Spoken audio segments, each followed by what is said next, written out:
ان شاء الله يعني كل الكاس دي هتكون بدايه البطولات في الفتره اللي جايه ان شاء الله.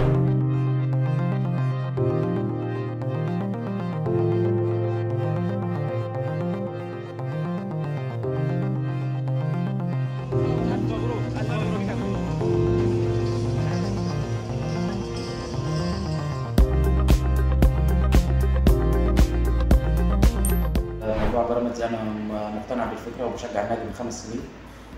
مش بس ماتش نهائي الكاس، انا سافرت ورا النادي في اكتر من ماتش. يعني ماتش الاهلي اللي كان في الدور الثاني في الدوري اللي كان عندنا في الدفاع الجوي ده انا حضرته، بس ما كانش في نصيب يعني اتغلبنا.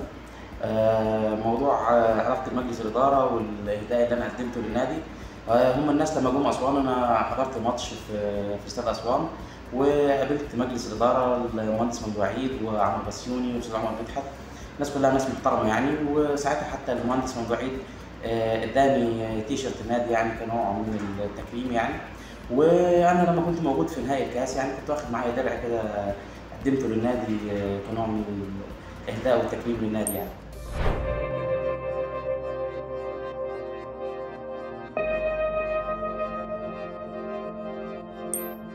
بالنسبه لموضوع الانتقادات انه ليه بتشجع بيراميدز، انا مقتنع بالفكره يعني مش شرط لازم كل الناس تشجع اهلي والزمالك، بس انا مقتنع بالفكره ومصدق فيها، وان شاء الله يعني الفريق هيكبر وناس كتير هتشجع النادي، ومن دلوقتي في جماهير كتير للنادي. اي نعم ما بقوش بالملايين زي ما باقي الانديه ليها جماهير بالملايين، لكن ان شاء الله العدد هيزيد في المستقبل.